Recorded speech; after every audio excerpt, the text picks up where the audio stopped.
Welcome to Gay It Forward, the podcast where my co-host Jonathan teaches me, Chris, the hashtag worst gay, how to be a better one piece of pop culture at a time.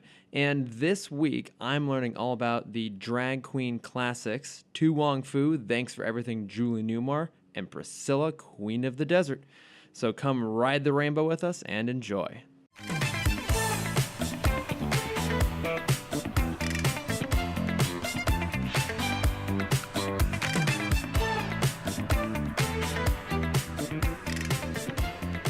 Yeah, it was fun. It was fun revisiting Priscilla. Because I saw this a year ago, actually. Priscilla? Yeah, I watched it right before Pride last year because I was like, I just wanted to get in a big old gay mood. So I'm like, I've never seen Priscilla, Queen of the Desert. Let's sit down and watch this. And it's super, super fun. I saw it in college. Okay, well, that makes sense. I saw it in college because I had a professor describe it to me. How did he describe it? He was like, oh, have you seen Priscilla, Queen of the Desert? Because I think I was like, he was one of my gayer teachers, and we were talking about like queer what was the spectrum of gayness of your teachers? Not gay to gay. Not gay and then gay. Oh no, I was TAing a queer cinema class. Oh my god, of course you were. And you walking cliche. We were talking about it. And he was like, and I was like, I've never seen that. Oh, he's like, oh, you know, Hugo Weaving, Terrence Stapp, and Guy Pearce as drag queens. I was like, Terrence Stamp? I know Terrence Stamp? Chancellor What? Valorum from Star Wars? General Zod? It seems so absurd to me that he would ever do one of those roles. That I was like, I have to see this movie. I know. Wait, what are you saying? That Chancellor Valorum, the Red Skull, and Adrian Killian? What was his name? Oh, from what? Oh, Iron Man 3. The real Mandarin. The real Mandarin. They're all in drag? What? Because it is such Guy Pearce, I weirdly believed, though. He was really... I think... It's hard to say that he's the best in it because he just gets to have the most fun. He gets to be like the most over the top and the most camp. I think Terrence Stamp is the best in it. I agree. Which I find really funny. Because he's so dry, and as we know, you and I love dryness. I can't tell if he's like really good at the part or just doesn't want to be there. I think it might be a bit of both. Maybe he's using it. He's using it for his method acting. Yeah, but because like that fits the character though. I actually only saw To Wong Foo last year for the first time. Okay. So I was late to that one for whatever reason. Well, I mean, you're preaching to the choir on this one. It's sort of why we're here. But actually. it was another cast that I was just like in awe that that's who they got. Yeah, because they're all really good in it. Yeah, but they're all these like machismo action stars. Well, have you seen the trailer for To Wong Foo? Yes. Because that's what they play up. Like it starts out with clips of Wesley Snipes firing guns, and Patrick Swayze from Roadhouse, and it's like their toughest role yet, and it's them strutting out on the stage in full drag. Of course it is. Yeah, I think going back to the two of them, I think I like Priscilla better. You know, I was thinking that on the way over here, and I like Priscilla a little bit better too. I think it's a little more real. Oh, that's not why. I like the music scenes in Priscilla. Well, no, and that's part of it too. I think To Wong Foo, like I think it's the weird thing of like I think To Wong Foo focuses too much on the road trip. Yeah. Rather than kind of like I like that Priscilla has a lot more of like them being performers. Yes. Because that's their whole thing, is they're actual drag performers. Whereas in To Wong Foo, it skips all of the performance. Yeah. And they don't really perform that much after the beginning. No, that's just it. Yeah. It's just beginning, and I guess there's like a bit of them at the Strawberry Festival. I mean, it is really fun to like watch To Wong Foo rotating? And see all those cameos like RuPaul and then Coco Peru. So a whole bunch of drag queens that I don't know. Basically. Yeah. But I mean, I did recognize RuPaul, obviously. I would hope so. At least that one. I loved her drag name, Rachel Tension. And the full Confederate smock, which made it that much better. Coco Peru is one of my favorite drag queens. She's the one that crunches the cup. Okay, I think I recognized her because a couple of them looked familiar, and I was trying to remember where I'd seen them from. Well, like before. these aren't RuPaul girls. These are like way back in. These are all the ones that RuPaul like grew up with and made reference and. I'm trying to think where I would have seen Coco Peru. Right? Yes. I'm trying to think of where I post her videos all the time. Where would I have seen her before? I think I probably showed you one of her videos. I just feel like I would have seen her in something. Oh, I just looked up Coco Peru and it just came up with cacao in Peru. Probably because I'm not spelling cocoa right. The one thing I will say, though, is that I do feel that Priscilla is a little bit too long. Oh, okay. Yeah, I recognize Coco Peru. It is a little bit long. I felt it dragging, but I also, I also thought Wong Foo was starting to kind of get a little slow for me as well. I guess I wasn't expecting so much of it to be set in the bumpkin town. Yeah, you thought they'd like do their thing and move on. Yeah, well, because having seen Priscilla first, that movie, it does slow down at points, but they're basically constantly on the move. Yeah. And it had a little bit more variety, I felt like, to it.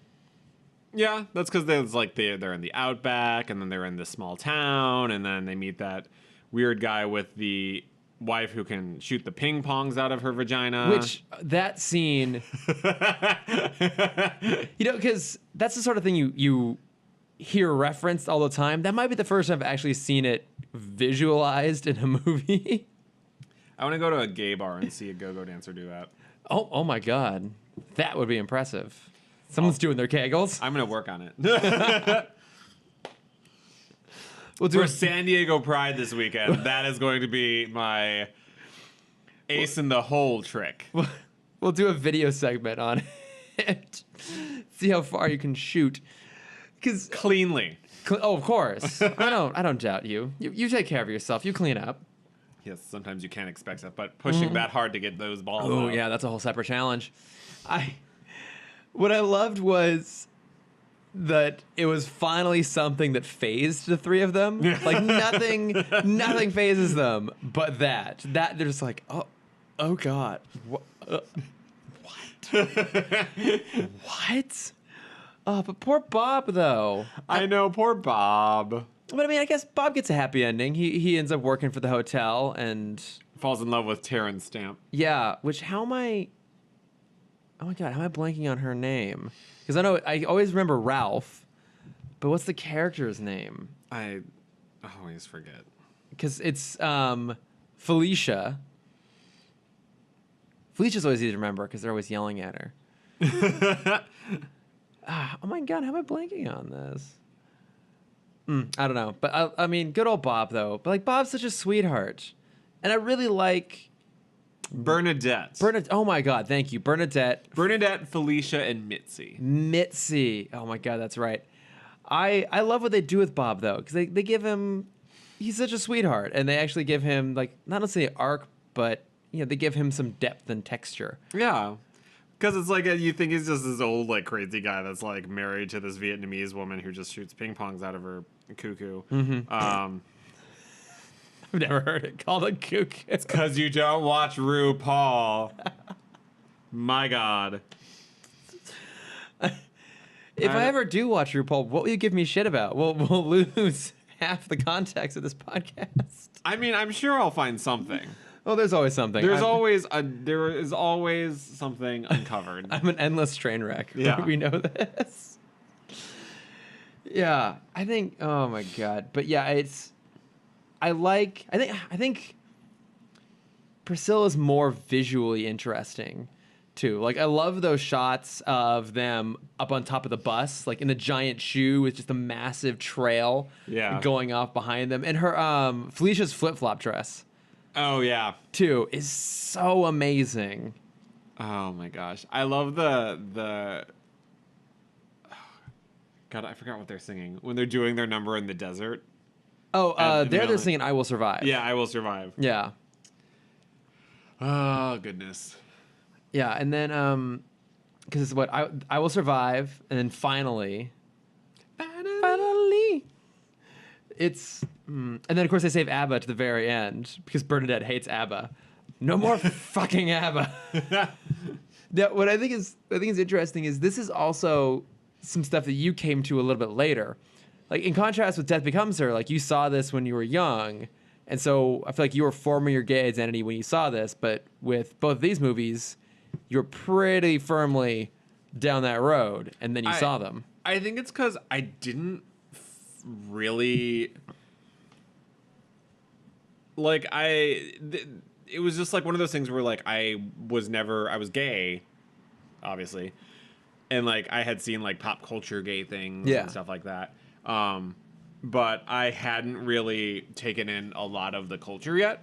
So so you were still relatively baby gay at this time. yeah, I feel like I discovered the joy of drag queens really late, like not until like college. Oh, okay. Like it wasn't any like I didn't really know anything about drag culture as a kid. I didn't know anything about it during high school and junior high when I was out. Like I knew they existed, Right? And I knew what one was, but like I didn't know like names or shows or performances or anything like that. So it was just like anything with drag just came a little bit later than everything else.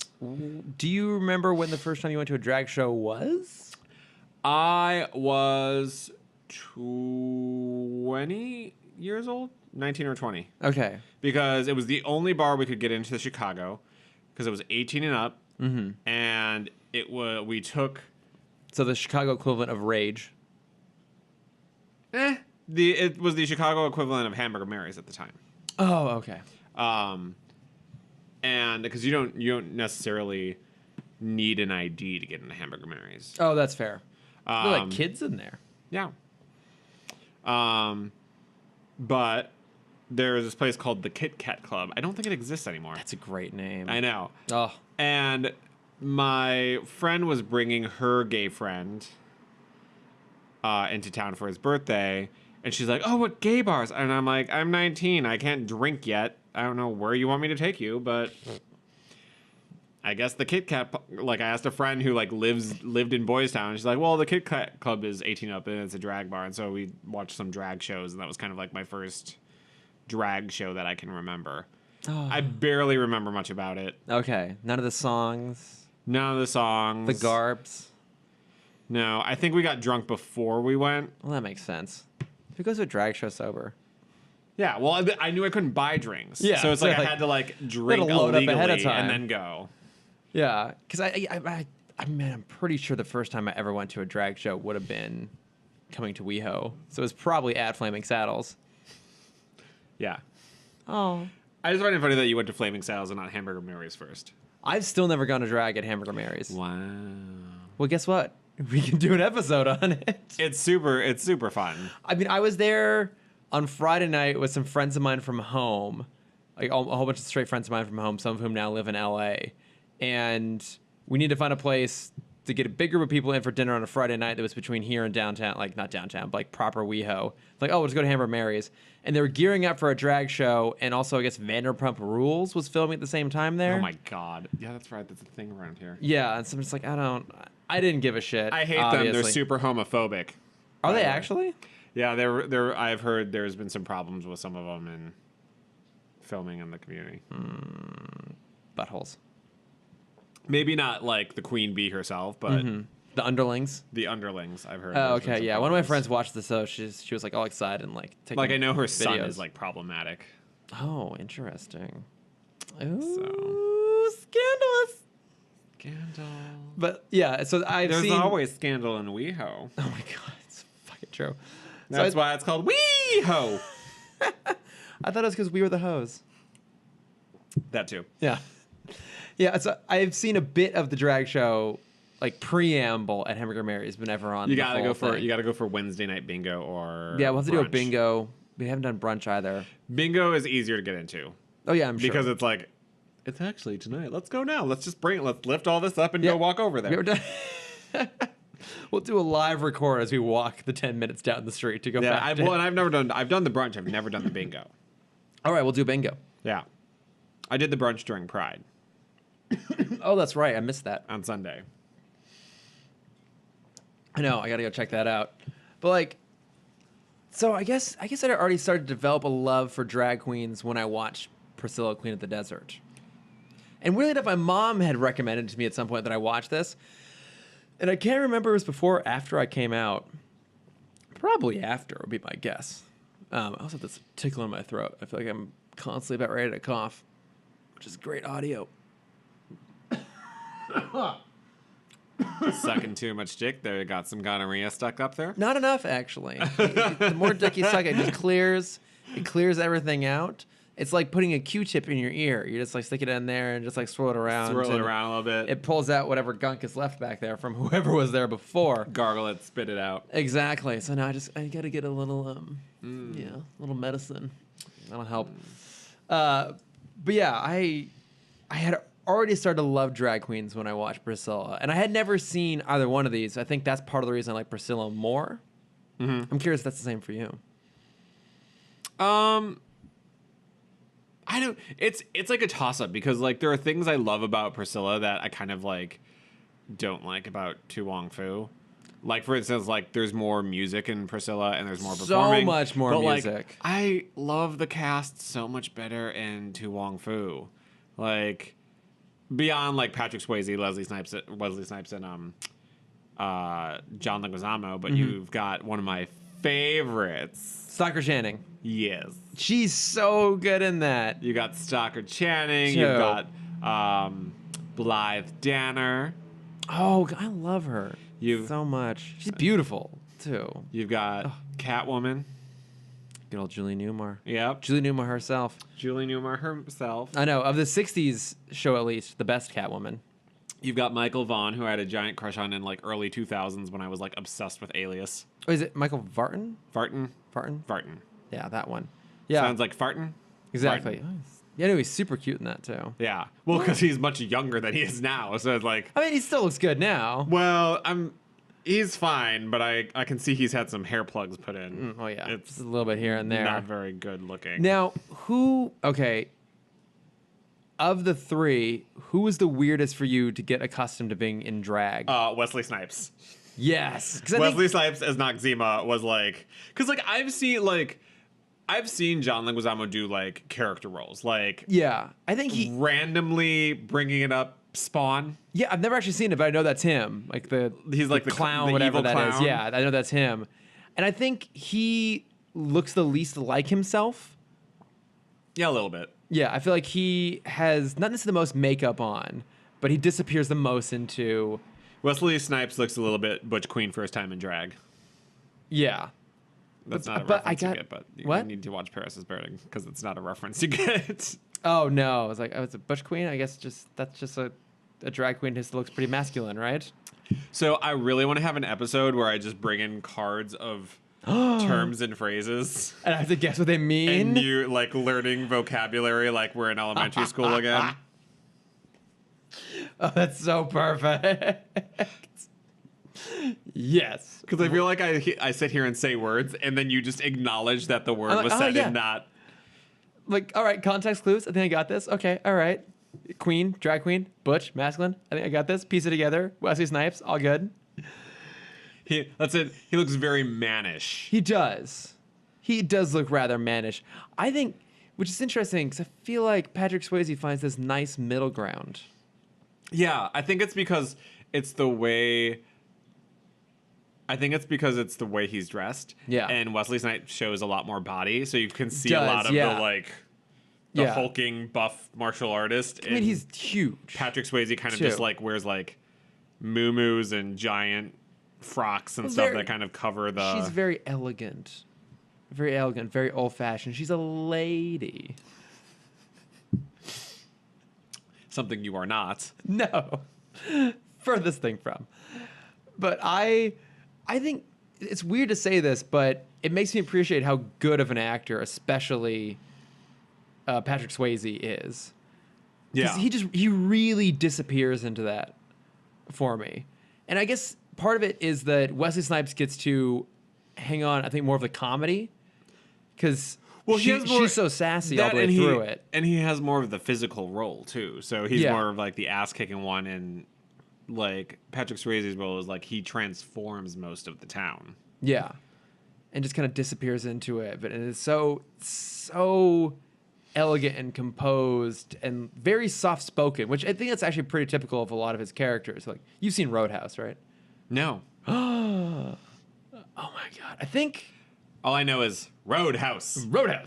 Like, Roadhouse is homoerotic enough that I think we should do an episode on it. Is it like Nightmare on Elm Street 2 homoerotic? I haven't seen that, so I don't know. We definitely need to do Nightmare on Elm Street 2. I think this is the problem, is like we're going to like try and throw references back at each other, and we're both going to miss it because we haven't seen any of the same stuff. This is basically what this podcast is. Yeah, but I mean, like, so... It's like this. I've never seen that. It's kind of like this. I've never seen that. What is that? What? No, Roadhouse, there's just a lot of Patrick Swayze in the buff. Oh, I'm sure. No dong, lots of butt. Yeah. But it's so you've seen that video compilation of like the 100 best insults in films? No. Oh my God. Just Roadhouse. Okay. Well, I just know the Family Guy episode where he goes and kicks people randomly throughout the episode, and every time it's Roadhouse. No, one of the insults in that video is also from Roadhouse, and it's the evil version of Patrick Swayze. So like the primary thug for like the gangster who lives in the town, where Patrick Swayze is the closer. This doesn't make any contact sense for you, but just go along with it. But he's like, I mean, it's the 80s. It's like explaining to some like Footloose to someone that like it's a town that outlaws dance. Yeah, and people like, huh? It's along those lines. But at one point, evil Patrick Swayze, the guy, I don't remember the actor's name, but the thug has Patrick Swayze in a headlock, and he just whispers in his ear, "I used to fuck guys like you in prison." Yes. I miss It's also got Ben Gazzara. 80s and 90s movies. Those were the times when like audiences would just go with things. Yeah. There was no like, it's not realistic. It's blah. They're like, okay, there's a town that just can outlaw dancing. Great, that's fine. I'm just gonna dance in my warehouse. Because that's what happens when there's no market for spec scripts anymore. Spec scripts, that whole phase was basically just, what about this but this, right? And that just doesn't happen anymore. Which is so sad. You know who found the script for Wong Foo and who we have to thank for this movie getting made? Wait, no, who? Steven Spielberg. Wait, because he's a producer on this, isn't he? Oh my God, where did he? Do you know the story behind that? Where did he find it? Oh God, I heard the story behind it, but I heard that it wasn't like they were having difficulty pushing it around town, and he read it and loved it. Okay. And basically was kind of like the catalyst for it getting made. Oh, that makes me so happy. I know. It made me love him even more. I'm like, oh, he's already like my hero. As you don't already love him enough, and he goes and gets like two Wong. He got this made. He got Who Framed Roger Rabbit made. I know. Back to the Future. Like the movies that he's produced are as good, if not better, sometimes the movies he's directed. Very true. Not saying that this movie is great, but I'm just saying that I love it. Yeah. I just love it. I love that. It's just that kind of thing. Because I think, and I personally also love that it's Julie Newmar, because obviously huge Batman fan, huge Catwoman fan. She's the best Catwoman from the 1960s. Not the best Catwoman ever. That distinctly goes to Michelle Pfeiffer. It's just so funny though. That like, because the title always really confused me. It is, and it's hard to say, because to say it properly, it would be to Wong Foo, thanks for everything, Julie Newmar. You kind of have to put the pauses in there. Well, and like honestly, I didn't realize for the longest time it was like kind of like a what do you call it? A greeting? Yeah, like or whatever. It's a letter. It's a I note. I didn't realize it was a note. Yeah, like to Wong Foo. I'm like, okay, is that like Patrick Swayze's like drag name? Yeah, who is this person? Or like something or. Well, and for whatever reason, when I originally heard this title, I think because I didn't realize it was like a salutation, or whatever you want to call it, I always thought it was spelled Too Wong Foo. Like someone, they're way too Wong Foo. I'm like, what does that mean? How can you be too Wong Foo? Could you be less Wong Foo? Less Wong Foo? Can you be just the right amount of Wong Foo. It was like, yeah, it wasn't until I watched the movie. I'm like, oh, it's a note. It's a note. Oh, now it all makes And Julie Newmar sense. just feels like such a random. Well, and because I looked up all this trivia, but it was a couple weeks ago, because actually it's been a little while since I watched the movie. But yeah, I guess that picture actually was in the bar that they get it from. What's the name of that restaurant? It's an actual place in New York. I'm looking at Priscilla Queen of the Desert. I'm not gonna bother trying to look it up now. But he was an actual guy. Like, he was the actual, I think, maitre d' or maybe the main bartender at that restaurant. Yeah, it said they actually like found the picture. Yeah. Like, it was the actual like picture that gave it the title. I know, and I love they just take it with them. And I guess it feels very Hollywood, though, which is interesting considering when it was made. But it just, even the plot structure a little bit of like, oh, we're going to go on this road trip together. And like, we're going to, instead of flying, we're going to go ahead and rent a car. We're going to rent the bad car because then it's like more fun. And that they get to that small town and spend so much time there. And I guess it's weird to say, but I had a bit of a problem with everyone just being so cool about it. Like, it felt a little bit too convenient. As opposed to, what do you mean? Well, like, so of all the characters, I mean, so there are like characters that like give them shit. So there's Patrick Swayze's parents. That's kind of like a passive background thing and more character work. Then there's Chris Penn's cop. Yeah. And then the husband. But those are the only forms of antagonism, and those are the only people who are like have a problem. Like, they hide who they are from the whole town. And It is the their heteronormativity that is the antagonist. Oh, well, aren't you just a clever bitch? But like, they are the only people that have a problem with them being in drag. And given where they are and when this was set and kind of the story it's telling, that seemed a little bit weird. I think it's part of the reason I like Priscilla better, because Priscilla seems more grounded, if you will. Like, I guess what makes Priscilla to me seem more realistic is that it kind of has the more extremes of it. So it's at times like really silly and campy, but at other times like much more grounded, and like when the guys chase Felicia within the small town and Bob has to send in, like, jumps in to try and defend her, and then eventually Bernadette comes in and just takes the guy out. Like, I think to me that felt more real all the way through. But it's like I never really wanted to go that serious, do you know? Yeah, and I guess it does go that serious at some points, but I think it balances out by it goes to higher levels of camps. I think All the camps. Yes. It goes to several different camps, each of them campier than the last. I think Tu Wong Fu is like purposefully trying to be camp, though. And I think it's that in kind of doing thing. so, it feels a little bit artificial. Yeah. But I mean, there's still some stuff I love in there, though. Like, I really love the makeover scene when they go into the random clothing shop and they all just strut out looking so fantastic. Like, that's really fun. I love the random group of just like the Michael Vartan's like random group of like bullies. Yeah. That have like no purpose. And I don't know. It's just like the women they hit on. It's like, I feel like the characters in the guy group hit on the wrong women. Yeah. Like, not that they shouldn't be hitting on them in general, but like one of them that is like half Blythe Danner's age, or like more than Blythe Danner's age, is hitting on her. And then like there's a young guy hitting on like the really old woman. I'm like, this feels really mismatched. Like, and it's a little tonally weird too, because there's that scene where it's heavily suggested that they're all gonna gang rape John Leguizamo. Yeah. Remember that one? Yeah, and then, but it's fine. That wasn't real enough for you. But it's fine, because we later teach them how to be gentlemen. You're like, oh, this is very Hollywood. Like, we're just gonna gloss over this. Let's not forget that they almost gang raped someone. Yeah, like, I think that's where it starts to show its seams a little bit and feeling a little bit more artificial. I'm sure it's happened, but I will never understand that about like bad straight culture, or like, I guess that sort of thing of like, oh, you dress in drag, we're gonna show you, let's gang rape them and show them. I'm like, how is what? Well, what's weird there too is I'm pretty sure they still think she's a woman there because they don't know that any of them are in drag. I thought that's why they were beating. No, I think they do because I think that's why. Well, I think they know like she is because she's supposed to be like the one who has the worst drag.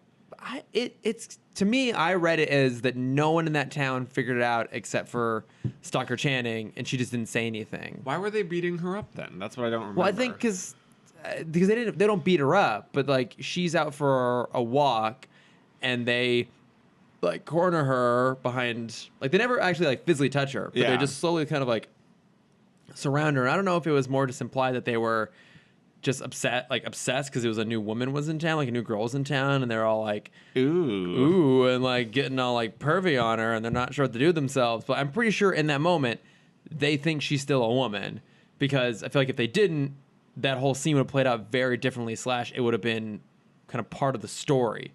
I think maybe that's part of my problem with the movie is that they hold out for so long with this idea of suspense of like, oh, we're not going to say, are they going to find out or aren't they? And then when they do, I guess it's nice that they turned the assumption on its head and no one really gives a shit. Nice. But it felt a little bit too convenient, where I felt like in Priscilla, people's reactions felt a little bit more real.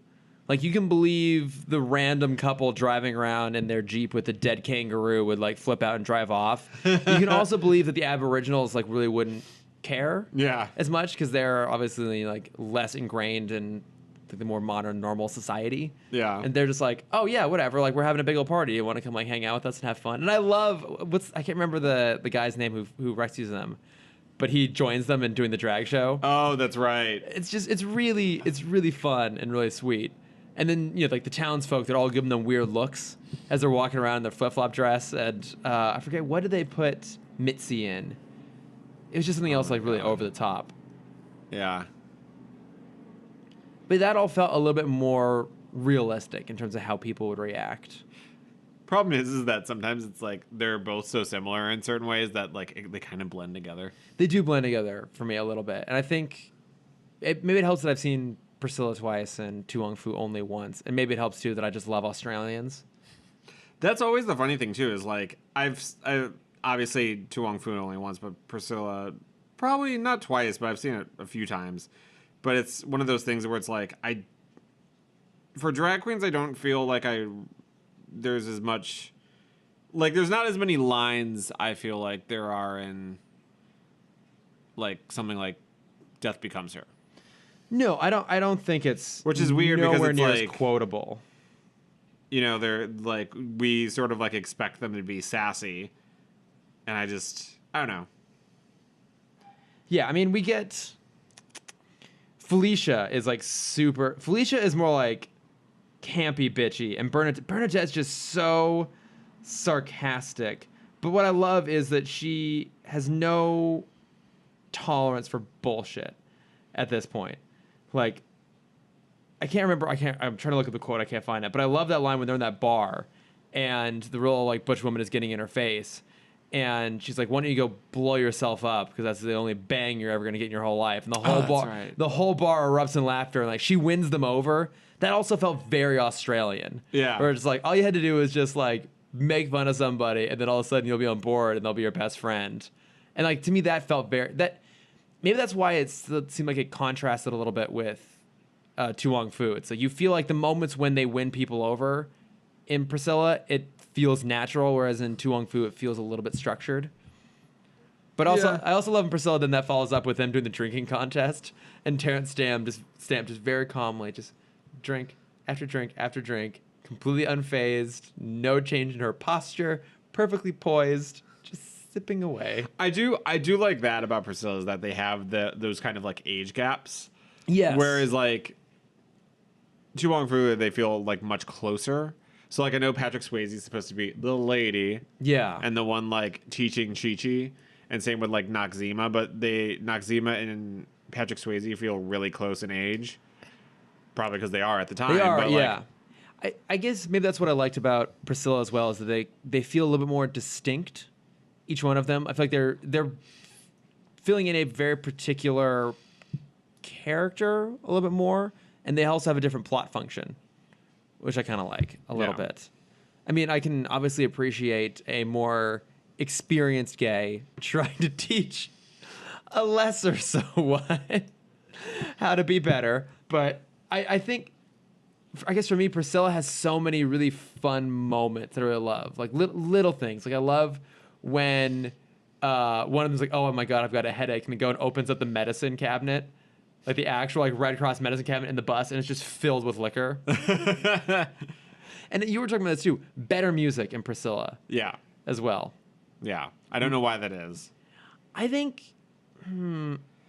I think that like the like American audiences, they didn't take like as big of a chance on budget wise. Yeah. So it's like, okay, well, we got these big stars. There goes most of our budget. Like, Yeah, because I don't know. I mean, I guess part of it too is that Priscilla was made in Australia, and I honestly don't know how big those three were at the time. Obviously, Terrence Stamp was still a very known quantity, yeah, but I don't know about the other two. because Superman was way before that. Yeah, Superman would have been. I think Superman 2 came out in 80. I want to say 79, 80. And Priscilla was 94. 90. Yes, 94. Ah, Nice. And I think Wong Foo came out first. yeah, it was either the year before or the year after. Because I was wondering if, because what this seems like is what like happens now, which is someone makes a film internationally and someone's like, "Oh, that's a great idea. Let's make an Americanized version of it." Which I always hate. Yeah, that's not the case here. Like these two movies seem to basically have been like created more or less simultaneously. Wong Foo was 95. 95. Okay. Yeah. Yeah, I think it was just one of those like Weird sort of like coincidences. Snow White and the Huntsman and Mirror. Or Armageddon and Deep Impact. Yep. Or White House Down and Olympus Has Fallen. Yes. Ooh. Look at us. Look at knowing those our things. shit. Yeah. All the other things, you know. all some of the other things, you know. Okay, all right. Here's a question for you. For each of the films, which queen would you be? Which queen do you see yourself as? Which one do you want to be? I want to be Noxzema. Mm-hmm. I feel like I would either, well, if it's too Wong Foo, I'd want to be Noxzema. I would probably be Patrick Swayze. Why do you think you'd be Patrick Swayze? I don't know. Like, I have that, like, as much as, like, you say I'm cunty, I like teaching people things. This is true. You would sit down and want to figure out why the little Latin boy was crying. Yeah. Yeah. I'd be like, why are you crying, Why are you sweetie? crying? What can I do to help? It's happened before at gay bars. It's always a trap. Never a No, good it's thing. never a good idea. It's no. never a good idea. Okay, and then in Priscilla, who do you see yourself as? I would probably be Hugo Weaving. Be Mitzi? Yeah.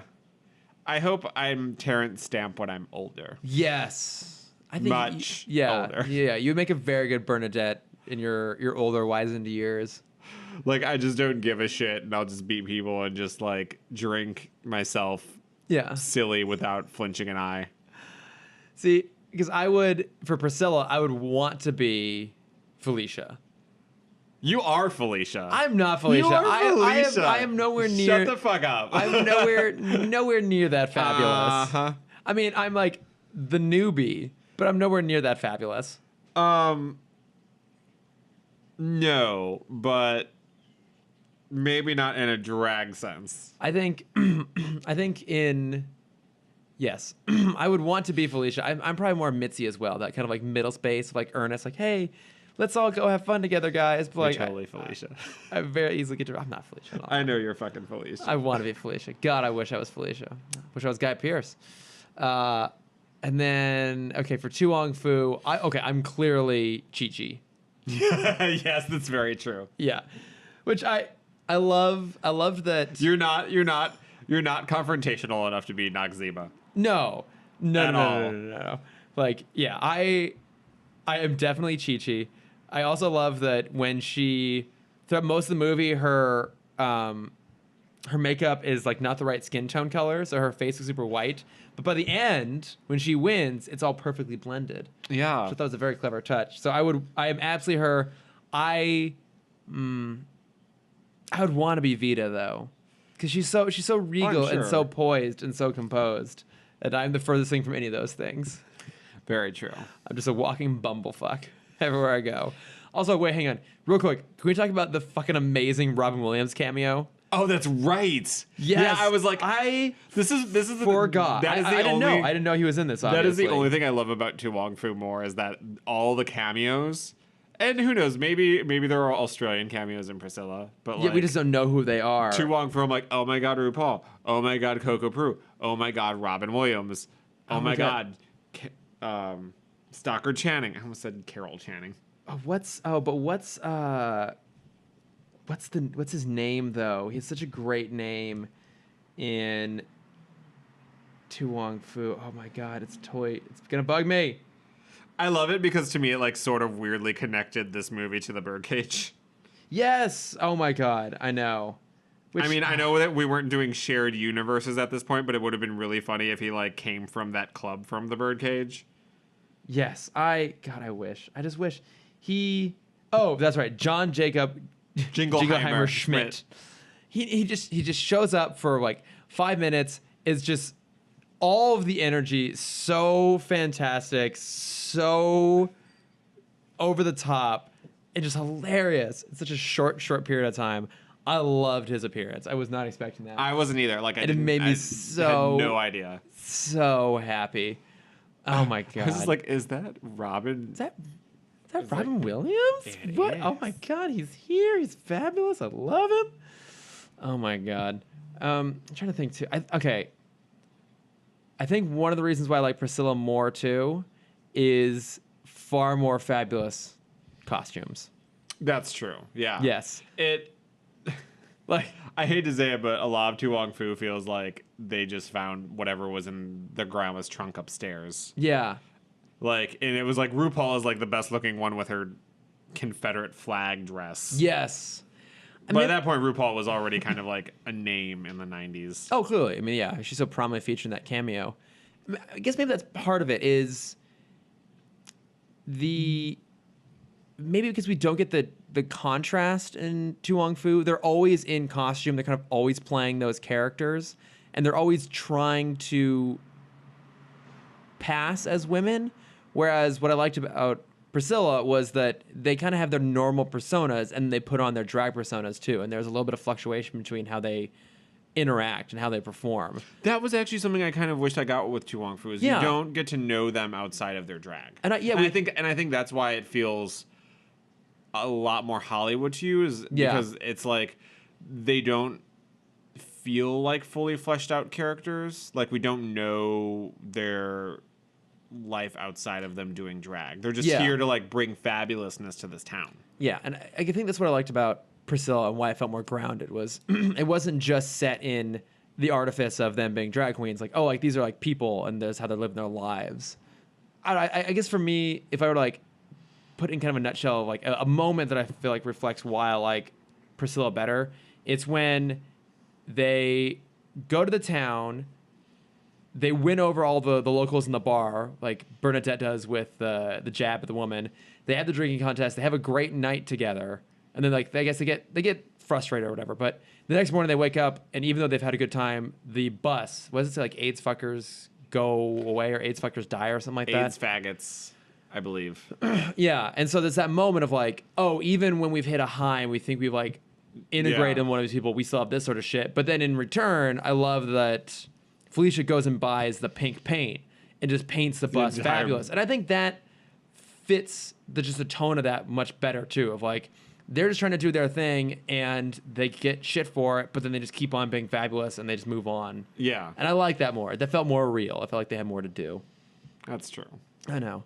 Now for you, would you, for each of them, would you give it a yes?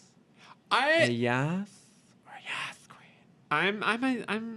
I'm a yas, like a in between, a yas. So the middle, the yas. I'm right in the middle. Right in the middle. Okay. All right. I think for me, To Wong Foo, I'm only giving a yes. Okay. It's okay. It's not. I didn't love it. It's just a yes. And I think I find them both entertaining. I do. But like I said, like every time I want to watch Priscilla, I start watching it and I'm like, I forget that this movie is like 2.5 hours.